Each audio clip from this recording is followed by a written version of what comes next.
Bismillahirrahmanirrahim.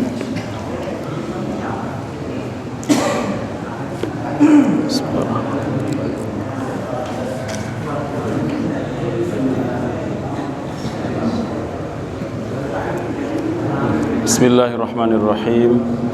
Assalamualaikum warahmatullahi wabarakatuh.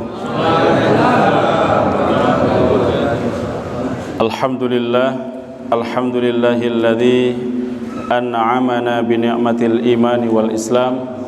Wassalatu wassalamu ala Rasulillah sayyidil anam wa ala alihi wa ashabihi wa man sara ala da'watihi ila khairil ma'an. Qala Allah Ta'ala fil Qur'anil Karim, ya ayyuhalladzina amanu taqullaha haqqa tuqatih wa la tamutunna illa wa antum muslimun. Sadatunal kurama wal a'izza, para alim, para ulama, para sesepuh lan pinispuh dan segenap pengurus pimpinan cabang Muhammadiyah Semboro dan juga seluruh jajarannya, takmir Masjid Al-Muttaqin yang mudah-mudahan senantiasa diberikan istiqomah oleh Allah Subhanahu wa taala, dan segenap para jamaah hadirin dan hadirat yang ingkang minulya. Alhamdulillah, di malam hari ini suasananya luar biasa. Kita semuanya dalam keadaan sehat walafiat, meskipun cuacanya kadang-kadang sedikit agak meriang-meriang karena anginnya angin malam dingin ya. Maka nanti butuh yang hangat-hangat, Pak. Ada kopi sama teh. Oleh karena itu, untuk menghangatkan kajian kita hari ini, tema yang akan kami sampaikan adalah ini bersinggungan dengan masalah tauhid juga. Di dalam Al-Qur'an disebutkan qala al-musannifu rahimahullahu taala, a'udzu billahi minasyaitonir rajim, ya ayyuhalladzina amanu qu anfusakum wa ahlikum nara. Yang artinya, wahai orang-orang yang beriman, jagalah diri kalian dan keluarga kalian dari siksa api neraka. Ini pesan dari Allah sekaligus perintah.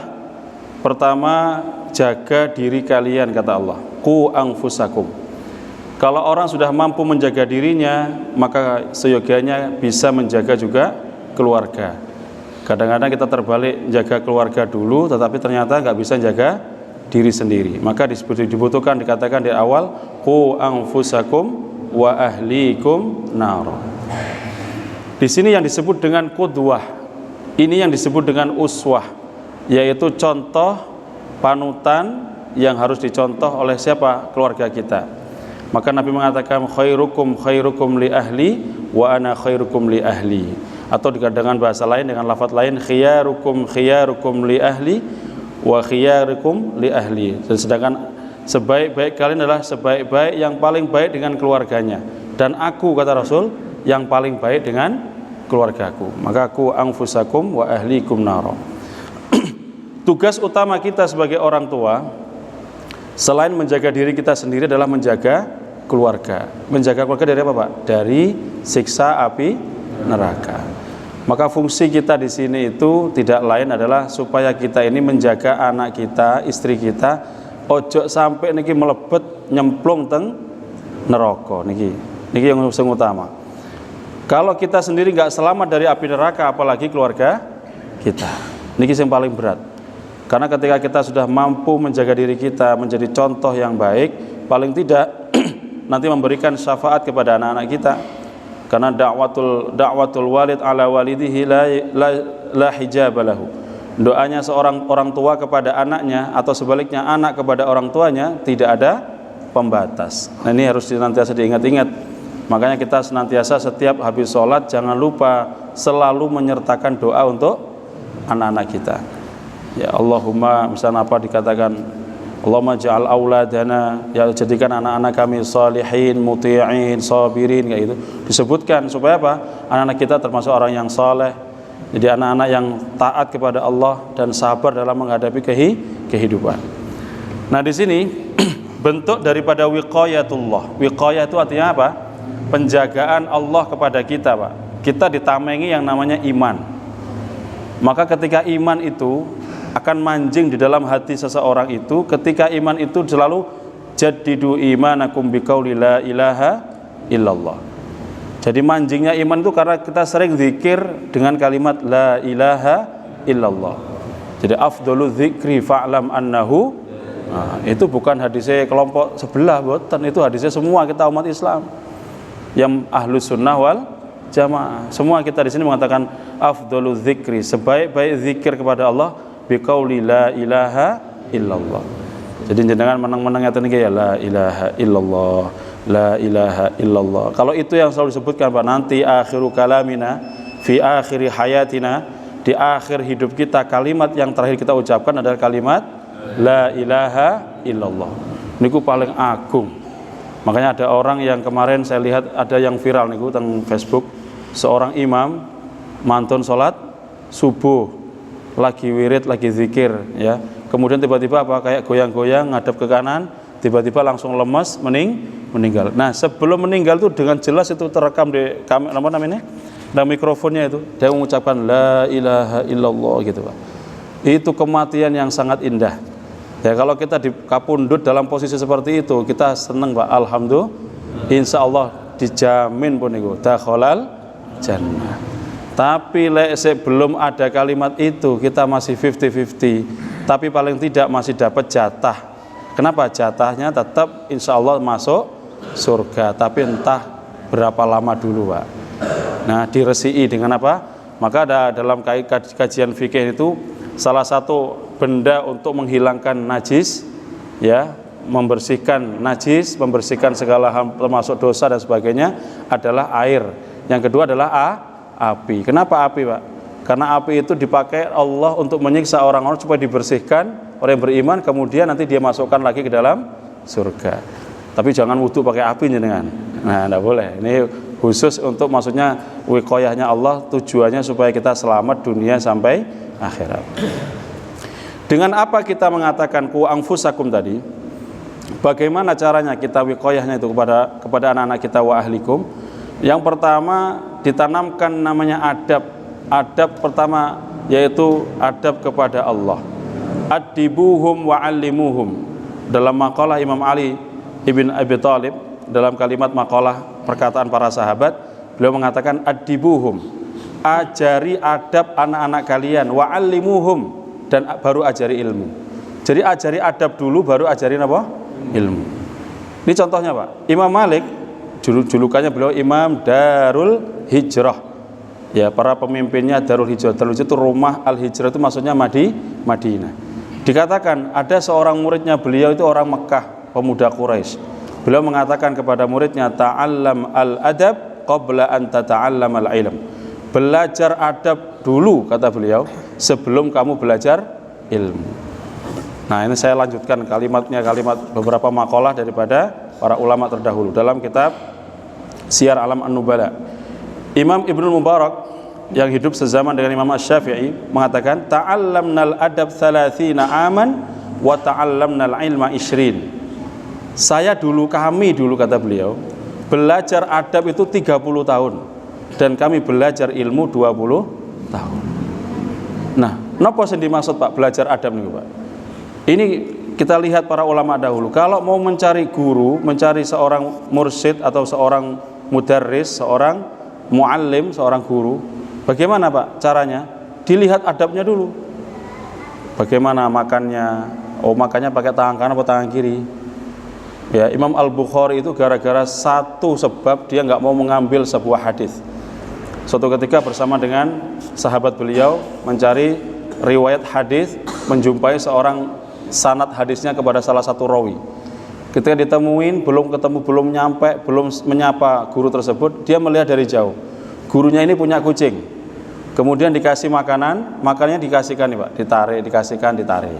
Dikasihkan lagi, ditarik lagi. Berkali-kali. Kemudian yansarif, beliau langsung berpaling, langsung meninggalkan guru tadi. Ditanya, "Kenapa ya Bukhari? Kenapa enggak kamu ambil ilmunya? Enggak kamu ambil jalur periwayatannya? Kalau dengan kucing saja dia berdusta, apalagi dengan hadis Nabi Muhammad SAW.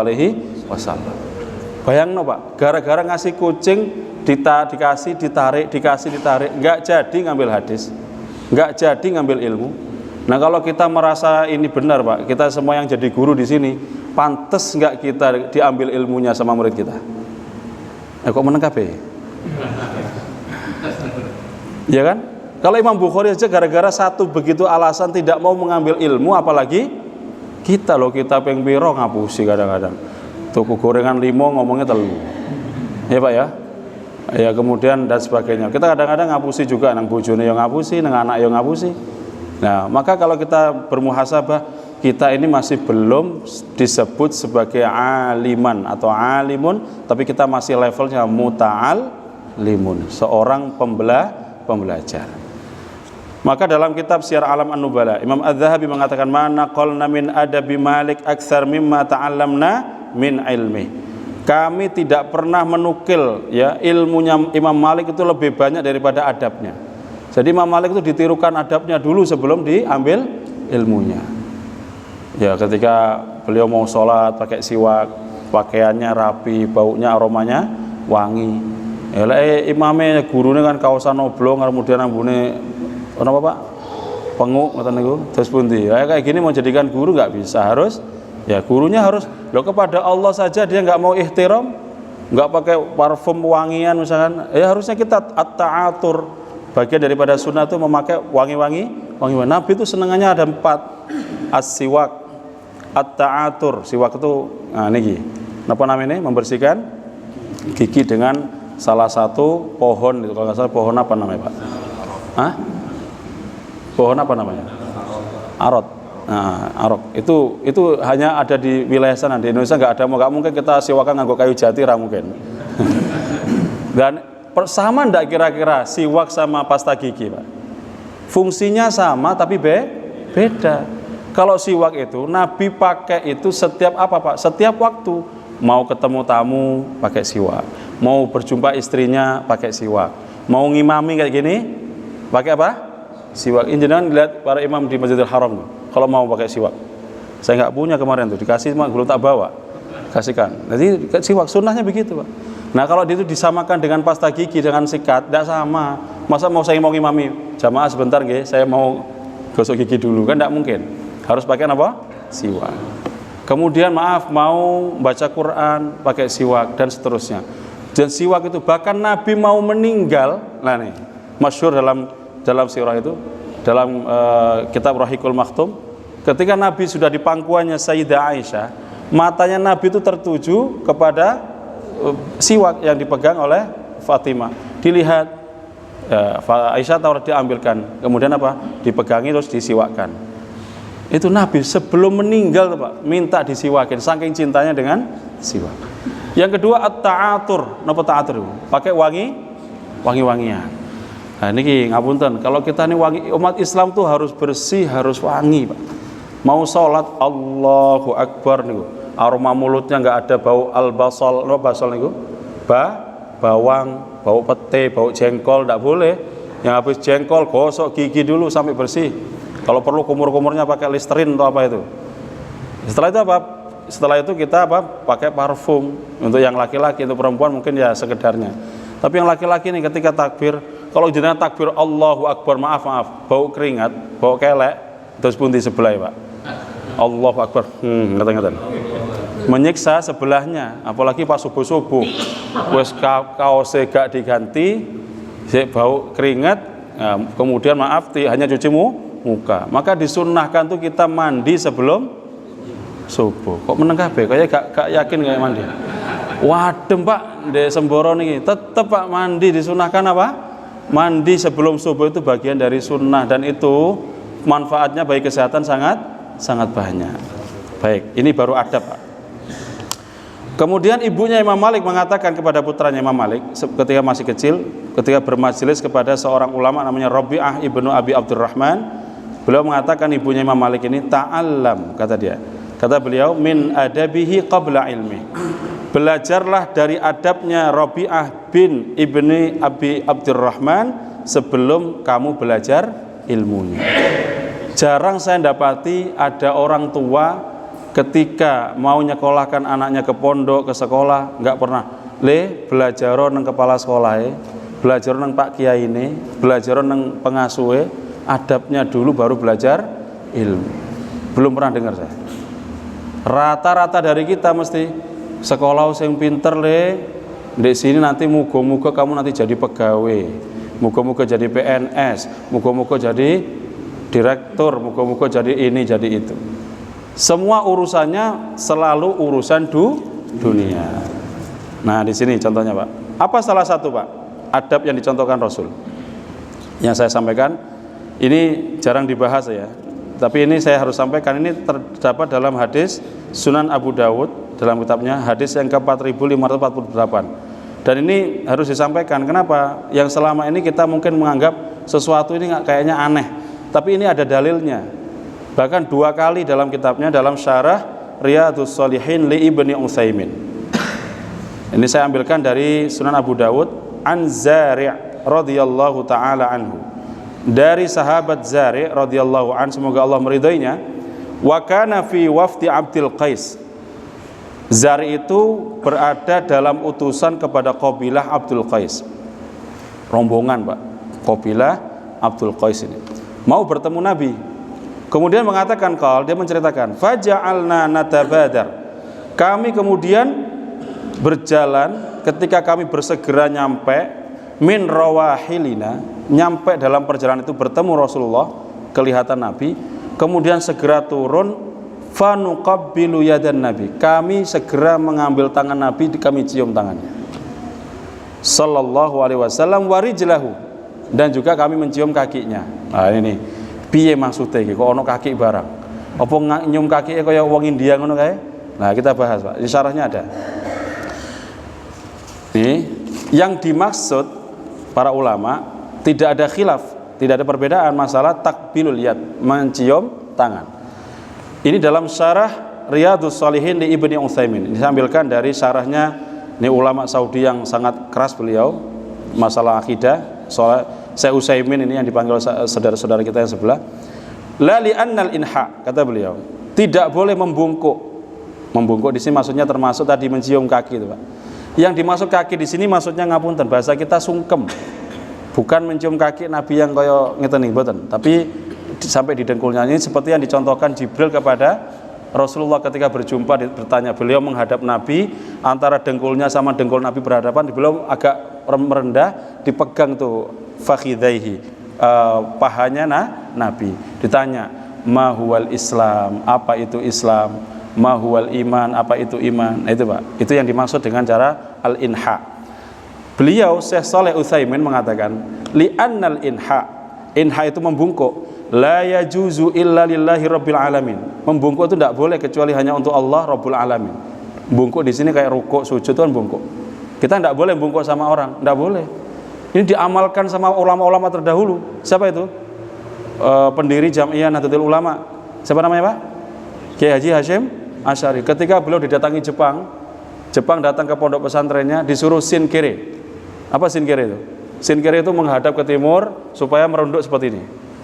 Nah, itu kan difilmkan itu, Pak. Itu kejadian nyata. Difilmkan, beliau nggak mau, sampai ditendang, dipopor pakai senjata sehingga beliau harus tertunduk, tapi tetap beliau nggak mau tunduk. Kenapa? Beliau tahu hukumnya bahwa al-inha itu la yajuz illa lillahi rabbil alamin.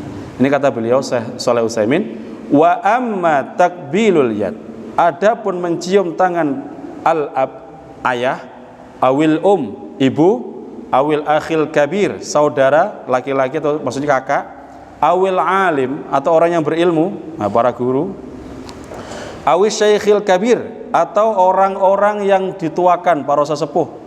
Nah, ini kan kata sesepuh nih. Ya. Dari Pindrani.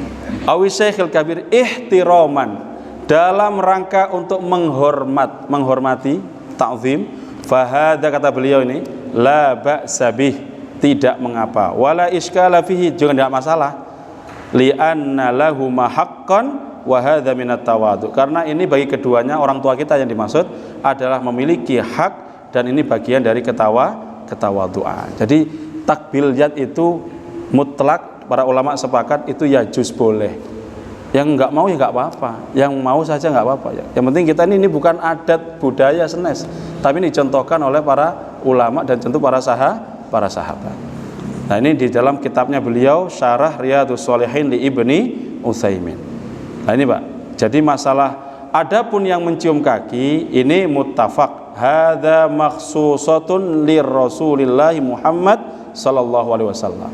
Adapun mencium kaki yang dimaksud sungkem dalam arti itu sebagian para ulama berbeda ikhtilaf pendapat, dan sebagian mengatakan itu hanya khususiyah, khusus untuk Nabi. Nggih Pak ya. Nah kalau ketemu Pak Ketua PCM untuk sak sungkem sikile tak ambung ngono Pak, enggak oleh. Oh, iki enggak boleh. Kenapa? Itu khususiyah untuk Nabi. Ya. Sama seperti Nabi itu banyak khususiyahnya, termasuk Nabi kok istrinya 11. Ada yang protes. Al-Quran mengatakan fankihu ma taba lakum minan nisa masna wa thulatha wa ruba'. Ya, 2, 3 atau 4. Maksimal berapa, Pak? Oh, tapi ada yang menjumlahkan. Wa di situ katanya waktu ziyadah. Wawul apa Mas namanya? Wawul ma'iyah atau wawul ataf itu? Masna wa thulatha wa ruba'. Jadi loro tambah telu tambah papat. Jumlahnya berapa? 9. Loh kok meneng kabeh ya? Apa membayangkan dulu? 2 tambah 3 tambah 4, jumlahnya 9. Yo salah ini, sapa sing nafsiri ngoten ya? Nafsiri maksimal 4. Nah, orang-orang orientalis itu mencari celah untuk menjatuhkan Nabi, mengatakan apa? Loh, umatnya saja dikasih Al-Qur'an dikatakan maksimal 4. Loh kok nabinya sendiri 11? Apa bahasanya ulama? Hadza khususiyatun lirasulillah. Itu khususiyah untuk Nabi. Nabi itu nikahnya bukan yang muda-muda, yang tua-tua, sepuh-sepuh. Ummu Salamah umurnya 60 tahun, yang lainnya itu apa? Sauda itu umurnya 56 tahun. Lah yang saiki ustadze umurnya 55, sendiri rabi umur 20. Nah ini ya enggak apa-apa, kalau mau ya enggak masalah. Tapi kalau ngikuti sunnah, yang ngikuti sunnah. Kenapa? Nikahnya Nabi itu ada tujuan. Tujuannya apa? Ternyata itu adalah anaknya kepala suku, kepala kabilah, dinikahi supaya Pak nanti sukunya akhirnya masuk Islam. Dan jenengan nikahi karena apa? Ini Pak Yusuf ngguya. Ya harus. Ya, kalau kita niatnya jangan sampai hanya untuk nafsu. Jadi harus senantiasa. Jadi kalau misalnya ada kiai kok nikah, dulu kiai punya istri 2, 3 kan ya biasa, gak rame-rame toh Pak. Ya kan kita, oh Pak Yai Ki pondokan ini istrinya 2, kan biasa saja gitu. Karena yang dinikahi Nabi, yang dinikahi kiai itu ternyata anaknya kiai yang lain. Akhirnya antara 2 pondok akhirnya digabungkan. Kayak gitu dulu, itu termasuk bagian dari siasat dakwah. Lo saiki gak, nah situ, nggak boleh. Nanti terlalu jauh. Nah, itu bagian daripada adab. Jadi adab kepada orang tua adalah salah satunya mencium tangan. Ini bukan hal baru, bukan hal apalagi sampai membid'ahkan, tidak ada bid'ah. Tapi ini dalam kitab para ulama, bahkan ulama Saudi Pak, yang paling disegani beliau itu mengatakan dalam kitabnya la ba'sa bihi ya wala iskala fihi. Jadi enggak masalah dan tidak menjadi masalah, tidak mengapa dan juga tidak masalah. Nah, yang jadi masalah itu adalah ketika kita mencium tangan guru kita, kita meyakini ada keberkahan. Nah, berkah itu di Al-Qur'an ada banyak Pak. Ma'an mubarakan, air berkah. Yang dimaksud air hujan. Bibak kata mubarakah, tempat bakah itu adalah Ka'bah. Ka'bah itu ada berkahan, ada. 2 kota, Madinah dan Mekkah. Ya, Madinataini, 2 kota yang diberkahi, kan begitu. Dan selain itu tidak ada keberkahan. Nah, keberkahannya kita yang dimaksud adalah doa. Maka ketika bertemu orang alim, bukan dengan mencium tangannya orang alim kemudian jenengan diberkahi mboten, tapi jenengan dimintain doa. Pak Yai manggil Gus napa Buya napa mohon doakan kami semoga hidup kami menjadi berkah. Langsung didoakan. Itu ada dalilnya. Para sahabat datang kepada Abbas bin Abdul Muthalib, pamannya Nabi. Mazalah hayyun, ketika beliau masih hidup, apa? Dimintain doa. Nabi sudah wafat, Abbas masih hidup, dimintain doa paman Nabi itu. Supaya apa? Supaya mendoakan keberkahan. Nah, yang tidak boleh adalah ketika ada yang meninggal, nah itu mintaan. Justru kita mendoakan yang meninggal tersebut supaya nanti diampuni dan seterusnya. Adapun masalah itu perbedaan nanti kalau dibahas Pak, panjang kali lebar nih. Nah, cuma kita saling toleransi, saling tasamu. Baik, kemudian tadi masalah itu. Kemudian yang dimaksud setelah apa tadi? Beradab, ya, adab tadi, adibuhum wa alimuhum. Baru kemudian ajari ilmu. Saya mau nanya, Pak, ilmu niku nopo? Apa definisi ilmu itu? Imam Ibnu Mubarak mengatakan al-ilmu ma nafa'. Ilmu itu apa saja yang bermanfaat itu namanya ilmu. Segala hal yang bermanfaat itu namanya ilmu. Jadi kalau nggak ada manfaat berarti bukan ilmu.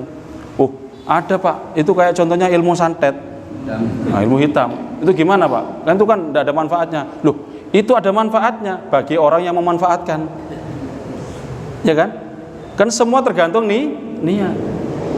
Jadi ilmu. Nah, di sini nanti ada ilmu yang baik, yang tidak baik. Maka ketika orang tersebut dikehendaki Allah kebaikan, maka dia akan dipahamkan dengan ilmu agama. May yuridillahu bihi khairan yufaqihu fiddin. Barang siapa yang dikehendaki baik oleh Allah, dia akan dipahamkan dengan pemahaman kepada agama. Moro-moro jenengan senang maca Quran sampai ngafalno Quran, belajar tafsire, kemudian belajar hadis, mustalahul hadis, rijalul hadis, semua dipelajari sampai paham betul, diamalkan. Nah, jenengan termasuk orang yang mendapatkan kebaikan. Maka umat Islam itu harus berilmu, kata Nabi dalam hadis riwayat Imam Al-Baihaqi dan Tabrani, kun aliman, jadilah orang yang berilmu. Yang berilmu, Pak. Jadi kita ini wajib mencari ilmu. Yang kedua, au muta'alliman, atau orang yang senang belajar ilmu. Au mustami'an, atau orang yang senang mendengarkan kajian-kajian. Lah kok meneng kabeh, Pak? Kajian-kajian ilmu. Ya sambil mungkin di bengkel nopo di sawah ono radio nih puter ceramah kajian ilmu sambil goreng-gorengan apa dodolan lalapan apa dengarkan ceramah. Mustami'an au muhibban, atau orang yang cinta dengan kajian-kajian ilmu. Wala takun al khamisah, jangan jadi yang golongan kelima. Ai mubghidhan, orang yang benci apa, Pak? Benci dengan kajian ilmu. Kayak ngerti jenengan mau ke sini tanyain, "Teng pundi, Pak?" "Oh, anak kajian di Al-Muttaqin." "Nyapo, Pak? Boleh kesel ini ngopi-ngopi di pojokan kayak enak." Nah, ini mubghidhan. Enggak senang dengan kajian ilmu. Fatahlik, kata Nabi. Orang tersebut akan binasa. Binasa itu maksudnya hidupnya murat-marit, tidak ada keberkahan. Kemudian faktor yang berikutnya, ini kebetulan momentumnya kan musim awal tahun ajaran baru nih. Sampaikan jenengan ke putra-putrinya nih. Pertama, dalam proses menuntut ilmu itu harus menata niat. Makanya dalam hadis Arba'in Nawawi, hadis petang 40 itu, yang pertama nomor 1 ditulis adalah tentang babun niyah. Bab tentang niat. Innamal a'malu binniyah wa innamal likulli imri'in ma nawa. Faman kana hijratuhu ilallahi wa rasulihi fa hijratuhu ilallahi wa rasulihi. Faman kana hijratuhu ila imra'atin yang kihuha, dan seterusnya itu ya, atau auliyusi babihi dunya, atau apa namanya, untuk urusan dunianya, fama hajara ilaih. Barang siapa yang mencari ilmu karena Allah dan Rasulnya, ya, hijrahnya itu dia akan sesuai dengan jalurnya, niatnya benar. Adapun kalau dia ingin hijrah itu mendapatkan wanita yang ingin dinikahinya, dia juga akan mendapatkan, tapi sebatas itu, ya, alama hajara ilaih, sesuai dengan niatnya. Maka jenengan ketika mau menyekolahkan putra-putri ke pondok, ke sekolah, kemana, niatin apa, Pak? Oh, niatnya jadi pegawai. Ya jadi pegawai nanti, Pak. Cuman sebatas pegawai duniawi tok. Akhiratnya ya wallahu a'lam sudah. Maka ditata niatnya anak ini, dia omongin, sampai niat nuntut ilmu harus karena Allah. Oh, ini Pak, saya sekolahkan anaknya, kuliahnya di sini biar nanti linear sama ininya. Saya nanya ke jenengan semua yang di sini, saya yakin semua ada yang sarjana. Jenengan sarjana kali pekerjaan jenengan sama menika linear apa mboten? Betul. Ada sarjana pendidikan agama Islam dadi petani. Ada yang sarjana teknik malah dadi dodolan PT ayam. Kata enggak linear kadang-kadang, Pak. Kadang ada yang sarjana ekonomi malah ekonominya memburuk ya. Kadang-kadang apa? Tidak linear, Pak. Kita niatnya mau sekolah, mau kuliah itu atau mondok itu niatnya karena apa dulu?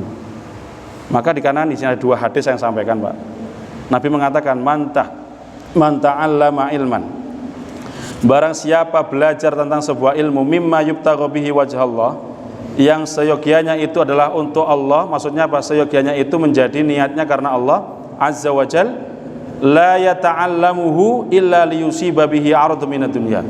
Kemudian dia berubah niatnya mencari ilmunya adalah untuk mendapatkan bagian daripada recehan-recehan dunia, serpihan-serpihan dunia. Apa kata Allah, kata Rasul, lam yajid arfal jannah yaumal qiyamah. Dia nggak akan mencium aroma surga. Barang siapa mencari ilmu tapi yang seharusnya untuk Allah, niatnya karena Allah, tapi hanya untuk mencari liyusaiba bihi 'aradun minad dunya, mencari recehan dunia. Iku mau tadi, Pak. Saya khawatir jenengan kalau ngomong-ngomong niku, saya niatkan anak saya sekolah di SMK ini supaya nanti akan menjadi montir, supaya nanti menjadi ini, menjadi itu. Itu sering kita dapatkan. Ini, Pak, ancaman Nabi nih, senang omongan niku lho. Lam yajid arfal jannah yaumal qiyamah. Dak mencium aroma surga. Jadi niatnya, kalau urusan dunia saja diniati untuk akhirat, apalagi urusan akhirat. Mondok anak, jangan sampai mondok mukul-mukulnya besok lagi mondok jadi menteri agama kok. Ya enggak apa-apa, itu sebuah stimulus cita-cita, enggak masalah. Tapi niatnya keliru nih, Pak. Jadi anak sing soleh karena Allah, nanti tambahannya, bonusnya jadi menteri agama itu bonus. Nanti punya pondok pesantren yang besar, jadi kiai besar, bonus. Tapi niatnya dari awal karena Allah. Itu yang pertama. Yang di hadis yang lain, ini tadi rawahu Ibnu Majah. Yang ini Abu Daud dan Ibnu Majah. Yang sekarang At-Tirmidzi dan Ibnu Majah. Dalam hadis yang kedua, man talabal ilma. Barang siapa yang mencari ilmu, liyujariya bihil ulama. Tujuannya itu untuk mendebat para ulama. Ayo, pinter-pinteran ngajak debat karo ulama. Au liyumariya bihi sufa, atau bertukar kalam. Yumaria di sini ya bertengkar kalam, itu maksudnya sama-sama debat juga. Bersama orang yang, maaf, sufaha itu orang yang bodoh. Bahasa lainnya kami bodoh-bodohin wong sing bodoh. Belajar ilmu tapi tujuannya yang bodohi wong bodoh. Au liyasrifa bihi wujuhan nasa ilaih, atau untuk memalingkan wajah manusia kepadanya, supaya dikatakan, oh nang Semboro iki gak ana wong sing pinter kecuali aku. Iki sing titele Prof Doktor MA apa meneh, PhD apa meneh, sing terakhir ALM almarhum. Itu misalkan untuk supaya dikatakan wah, dikatakan orang pinter, dikatakan orang ini, kata Nabi, adkhalahullahu naro. Orang tersebut dipastikan masuk ke dalam neraka. Saat ini kan kata kok, Pak, belajar ilmu, ketua wis pinter, profesor, gurunya yang dulu ngajari alif ba ta nek desone apa ya, Pak? Diremehkan guru ngajinya yang ngajari dia alif ba ta. Terus guru SD-nya ngajari A, B, C, D, diremehkan karena titelnya sudah profesor, doktor. Kata sak menika. Nah ini, kata Nabi, adkhalahullahu nar. Orang kayak gini masuk ke dalam neraka. Nah ini, Pak, nanti saya jelaskan ya, ada waktu saya. Bahkan Nabi memuji orang-orang yang ahli ilmu, Pak. Penyakit hasad itu tidak boleh. Tapi hasad itu diperbolehkan untuk dua orang. La hasada illa fitnatain, dari Abdullah ibn Mas'ud. Tidak boleh hasad kecuali kepada dua orang. Hasad itu kan dengki. Kita dengki sama orang boleh enggak, Pak? Enggak boleh. Tapi khusus untuk yang ini Nabi membolehkan. La hasada, tidak boleh hasad. Artinya yang ini illa fitnatain, kecuali dua orang. Artinya yang dua orang ini boleh dihasati, boleh didengki, boleh diiri hati, boleh. Siapa itu? Rajulun, kata Nabi, atahullahu malan.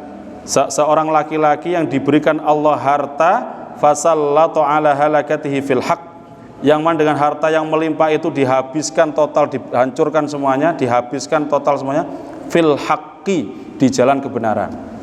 Gawe bangun pesantren, gawe jembatan, gawe nyantuni anak yatim, dan seterusnya. Yang seperti ini jenengan boleh iri. Wah, ono Pak Kaji itu sawah berhektar-hektar disodako, diinfakno, bahkan datang ke PCM Pak Budi, Pak, saya Pak, wakafkan 2 hektar untuk dibuatkan pesantren Muhammadiyah misalnya. Enggak apa-apa, pesantren atau jadikan Pak, aula untuk sekretariat cabang Semboro. Itu luar biasa, Pak. Artinya apa? Orang seperti ini boleh dihasati, boleh, kata Nabi. Maka orang yang berharta, yang dermawan untuk dihabiskan dalam jalan kebenaran. Yang kedua, warajulun atahullahul hikmah. Seseorang laki-laki yang Allah berikan hikmah, itu ilmu yang berupa hikmah, yang memiliki kebijaksanaan. Fahuwa yaqdi biha. Dia menggunakan ilmu itu untuk menghukumi suatu hukum. Wa yu'allimuha, dan mengajarkan ilmu itu. Ada dua, untuk orang ilmu dua ini. Dia mengambil ilmu itu untuk dipakai sebagai pedoman mengambil hukum. Yang kedua untuk mengajarkan ilmunya. Berarti profesinya apa, Pak? Yang satu hakim, yang satunya guru, Pak. Tadi ditanya sekarang, kemarin ada yang menarik, Pak. Waktu MPLS, masa pengenalan lingkungan sekolah, anak-anak SD sama anak-anak SMP. Gurunya tuh buat namanya permainan. Namanya permainan cita-cita. Tulis cita-cita kalian di tangan. Gurunya juga nulis. Gurunya di sini nulis besar-besar. Guru. Cita-cita saya menjadi apa? Guru. Murid-muridnya nunjukkan sendiri. Silakan. Langsung di depan gurunya gini. Apa, Pak? Yang pertama yang kepinginan anak-anak? Konten kreator.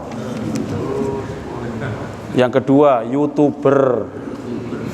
Yang ketiga, TNI. Keempat, dokter. Kelima, pengusaha. Yang dari 26 siswa itu yang SD, yang kepingin jadi guru cuma satu, itu pun cewek. Yang terakhir sendiri. Jadi apa, Dek? Nunjukkan. Guru. Gurunya langsung nangis. Ya Allah. Berarti kenapa, Pak? Guru itu gajinya cilik, Pak. Ya, padahal di sini itu kan, ini adalah orang yang boleh dihasati. Kalau hasad itu artinya kan diiri hati, Pak. Kalau Islam di zaman dulu para sahabat, bahkan para tabi'in, tabi'ut tabi'in, semasa Khulafaur Rasyidin, bahkan setelahnya Abbasiyah, Umayyah dan Abbasiyah, dinasti-dinasti itu ilmu begitu dimuliakan. Dulu seorang guru itu membayarnya pakai dinar, Pak. Saya buat kitab, ada ulama buat kitab, kitabnya ditimbang, ada berapa kilo, dikasih emas seberat kitabnya. Itu gajinya dulu. Saya gajinya guru Muhammadiyah berapa? Ini pimpinan cabangnya garuk-garuk ini. Apakah sama dengan UMR? Waduh, Ustaz, jangan tanya UMR, Ustaz. Sudah bisa buat beli bensin, alhamdulillah. Tapi sabar-sabar, tetap semangat. Ayo anak-anak gitu kan. Walaupun cuma istilahnya gaji 108. Nah, tanggal 103, tanggal 1 nerima, tanggal 3 habis. Ya, memang begitu, Pak. Kalau zaman dahulu tuh ulama itu kitabnya ini ngarang kitabnya ditimbang. Ya, ditimbang, Pak. Maka ketika ditimbang ini nanti berapa beratnya, ada 5 kilo. Ya 5 kilo dikasih 5 kilo emas. Masalahnya masih saya ini digowo wong kuwi, Pak. 74 kilo entek. Emas itu, Pak. Nah, ini beratnya di situ. Dan ulama dulu, guru-guru dulu itu betul-betul, Pak. Jadi guru dulu setelah pulang sama dengan seorang kiai ulama. Jadi imam itu ditiru sama imam besar Masjid Makkah Al-Mukarramah itu. Jadi di Madinah dan maupun di mana tuh di Saudi, di Mekah itu kalau sudah ngimami selesai, saya sudah misalkan dia bawa uang ajudannya itu. Nanti orang-orang umroh atau haji itu yang kebetulan di samping-sampingnya dikasih khamsa riyal, 5 rial. Lah harusnya kayak gitu, saya ngimami ini langsung saya bagi-bagi uang. Nah, tapi selama ini enggak, justru saya malah disangoni. Nah, ini kewalik aja. Harusnya saya bagi. Lah ya memang seperti itu. Karena apa? Beliau sudah dijamin oleh negara. Jangan tanya, Pak. Gajinya Imam Sudes tentunya lebih besar daripada Messi maupun Ronaldo. Ya, itu. Jadi kalau ngasih. Jadi ulama dulu begitu, Imam Malik, Imam Abu Hanifah, Imam Hanafi, kalau ngitung uang itu di ruang tamu, meja tamu. Uangnya dinar. Lah saiki ustadz kiai ini ya buka dompetnya zong. Tuku bensin, kentekan bensin akhirnya nonton. Apa Pak Yai? Habis bensin. Loh, kok mboten tuh badi wonten bensin? Mboten beto arto. Ya Allah. Ini Pak, ini. Ya kita ini kurangin di sini. Maka kemudian Nabi mengingatkan, Pak. Pentingnya ini Pak, hilangnya ilmu. Kalau sudah nggak ada ihtiram kepada ahlul ilmi, yang terjadi adalah ilmunya akan hilang. Dalam hadis sahih, Abdullah ibnu Amr bin As radhiyallahu an mengatakan dalam sebuah hadis sahih, Innallaha la yaqbidul ilma intiza'an yantazi'u minal ibad. Allah itu tidak akan mencabut ilmu secara tiba-tiba dari seorang hamba. Ngertos maksudnya Pak? Orang itu kan kita berilmu ini, moro-moro hilang kepintarannya, enggak. Allah enggak begitu. Cara menghilangkan ilmu enggak seperti itu. Ya, ada orang mendadak, orangnya pinter, moro mendadak enggak pinter, mendadak bodoh, enggak bisa. Tapi kata Allah, kata Rasul, walakin yakbidul ilma biqabdil ulama. Tetapi caranya Allah menghilangkan ilmu itu adalah dengan mewafatkan para ulama. Maka dalam satu wilayah di Semboro ini ada satu orang alim kapundhut meninggal sedo, maka satu bab ilmu hilang. Maka kalau sebuah negeri akeh sing wong alim-alim banyak meninggal, negeri tersebut siap-siap hilang keberkahan. Enggak ada orang moro-moro pinter langsung mendadak ngapunten bahasa bodoh, enggak bisa. Kecuali suami-suami yang disentak bojone. Ya, mau mendadak goblok nih kan. Ya, mendadak. Kenapa disentak sekali langsung blank langsung, Pak. Numpak sepeda motor harus sing kanan beloki ngiri, Pak. Ya, kenapa? Saking hebatnya apa? Seorang ibu. Nah, hatta idza lam yabqa alimun. Kata Nabi, sampai tidak tersisa sama sekali orang yang berilmu, ittakhadhan nasu ru'usan juhalan. Sehingga manusia itu akan mengangkat seorang pemimpin juhal. Jamak nih, Pak. Ru'us itu jamaknya dari rois. Rois itu pemimpin, ketua, pemimpin. Ru'usan juhalan. Jahil jadi juhal. Jamak. Pemimpin-pemimpin yang bodoh, yang jahil. Fasu'ilu, dan mereka akan ditanya tentang bab ilmu, fa'aftau bi ghairi ilmin, dan mereka berfatwa tanpa dasar ilmu. Ya Pak, itu bahaya tuh, ngangkat pemimpin sing mboten ngerti ilmu nih, ya Allah, murat marit akan negara kita nih. Ya. Nah ini saya singkat mawon nih, masih banyak sebenarnya. Nah, yang penting lagi, yang terakhir, maka tadi dikatakan setelah hilang keberkahan ilmu tadi, maka secara bertahap ketika ada orang yang alim wafat, maka akan hilang keberkahan ilmu. Ini Pak, ini kitab-kitab seperti ini kan dikarang para ulama. Kalau ulamanya wafat sedo kan beliau nggak ngarang lagi, tidak bisa mengurai lagi. Pertanyaan yang mau kita ajukan ngikuti zaman itu semakin tahun semakin beragam. Zaman dulu tidak ada bayi tabung, tidak ada. Jangan cari fikih yang dulu, tidak ketemu. Kita Basul Masail tidak golek itu. Mana tuh bayi tabung? Nggak ada Pak. Tapi ketika sekarang, zaman sekarang ada apa betul? Ditanya apa hukumnya bayi tabung. Terus jenengan buka kitab yang zaman dulu, apa Pak? Nggak ketemu. Nah ini harus dijawab oleh ulama yang kontemporer, yang kholaf istilahnya, yang terbaru. Siapa? Ya orang-orang yang ahlul ilmi. Tantangannya beda. Zaman dulu itu nggak ada pesawat, tapi ada ulama membuat kitab namanya as-sholatu ya alal jawi atau fil jawi, sholat di atas udara. Zaman itu ngarang kitab tuh dikira orang orang stres. Kok no sholat di dure udara, di awan-awan, di udara. Ternyata kitab itu mustakmal sekarang. Ada hukumnya sholat ketika di udara. Maksudnya naik pesawat. Nah itu. Maka ada mas'uliyatul ilm. Mas'uliyatul ilm.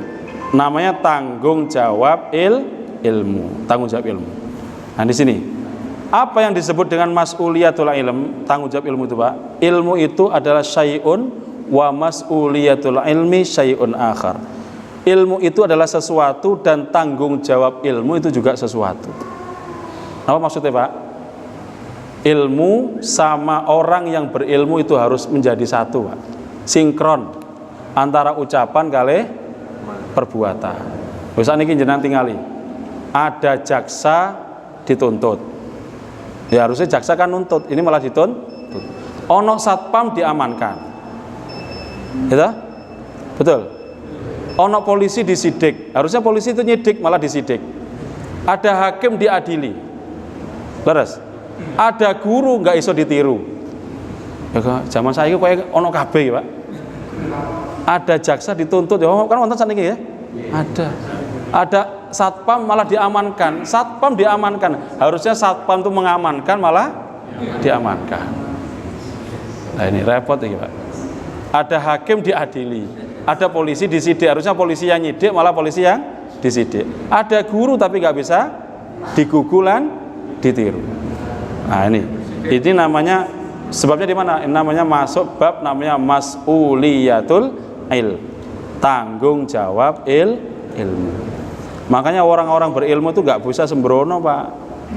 Caranya naik kendaraan itu ditinggali tiang, didelok kaki kanan dulu apa kaki kiri dulu, baca doa napa mboten, ketika makan pakai tangan kanan apa tangan kiri. Nabi mengatakan kepada Umar bin Abi Salamah yang masih kecil, muter-muter itu yang saya ceritakan, sering saya ceritakan, apa Pak? Ketika muter-muter dipegang sama Nabi, ya gulam katanya, le samillah, baca apa? Bas. Nah, itu menjadi dalil kalau mau makan, mau minum apapun, mau cepat jangan sampai melupakan baca bismillah tok Pak. Iya bismillah. Lebih sempurna bismillahirrahmanirrahim. Kalau bismillah boleh Pak, boleh. Bismillah minum. Mau makan keripik, bismillah. Mantun iki kok ono rendang mari ngene. Langsung rendang langsung makan. Nah, bismillah dulu Pak. Yang kedua, wakul biyaminika, makanlah dengan tangan. Nah, tangan kanan. Nabi menyebutkan tangan, bukan sendok bagian kanan. Tangan kanan. Maksudnya apa Pak? Kalau makan disunahkan pakai tangan. Tangan nggih? Sepakat tangan nggih Pak? Oh, tergantung Pak. Kalau yang dimakan soto kali bakso lah niki. Nah kalau lalapan kali pecel mboten napa-napa. Tapi sunahnya kan, karena kenapa? Ini sendok paling higienis, saya sering sampaikan. Sendok paling higienis. Nah jenengan makan di restoran, sendoknya yang dari napa niku? Stainless yang mahal-mahal itu sudah masuk berapa ratus mulut orang. Niku mulutnya ono sing kena kanker, ono sing bau mulut macam-macam. Terus jenengan, wah bismillah nikmat gitu kan. Boleh ngono aku nggawa sendok dhewe Pak besok Pak, ya monggo terserah. Tapi lebih baik pakai tangan. Kalau makannya bukan bakso nggih, pakai tangan. Tangan. Kenapa? Tangan kita tidak mungkin masuk ke mulutnya banyak orang. Paling 2, anak atau istri. Tapi saya nggak yakin jenengan nyuapin istrinya atau istrinya nyuapin jenengan. Jarang. Padahal mungkin ada Pak dulu Pak manten anyar. Tapi sekarang pemain mas manten tuwek jarang Pak. Terus nyopo Bu, aku tak mangan dhewe malah ngono. Malah dulu kan Pak, Nabi sampai wafat tuh sama Aisyah, udah sepuh beliau, umur 60-an, itu masih Pak yal akoha, menjilati tangannya, au yulaikoha atau dijilatkan. Lah, lek dijilati dhewe biasa Pak, tapi lek menjilatkan saya yakin nggak pernah jenengan. Ini Mas Junaidi, Mas, ayo bebojone, nggak mungkin, jilati dek, jilati, nggak mau, wah jijik pasti gitu. Padahal Nabi itu mencontohkan yal akoha, dijilati sendiri, au yulaikoha atau dijilatkan. Nah, mandinya Nabi kalau mandi itu salam satu bak berdua, sampai sepuh nih Pak, saling menyabuni, masya Allah. Itu bentuk sisi keromantisan Nabi kepada istri-istrinya. Ya, mudah-mudahan kita menjadi orang-orang yang senantiasa mencontoh Nabi kita Muhammad sallallahu alaihi wasallam. Masih ada waktu nomboten? Pas. Oh, pas. Cek wakas ini Pak. Ini sampai jam 9 ini belum selesai nih. Baik, mudah-mudahan yang kami sampaikan bermanfaat walaupun sedikit, dan insya Allah kita akan lanjutkan di pertemuan yang akan datang. Mudah-mudahan kita doa, kita mampu menjadi orang tua yang menjadi contoh bagi anak-anak kita, yaitu beradab dan berilmu. Beradab dulu sebelum berilmu. Jadi beradab itu penting supaya nanti ilmunya itu ada adabnya, dan nanti akan menimbulkan orang-orang yang beradab dan muncul namanya peradaban. Demikian, hadanallahu wa iyyakum, nasrun minallah wa fathun qarib, abashiril mu'minin. Assalamualaikum warahmatullahi wabarakatuh.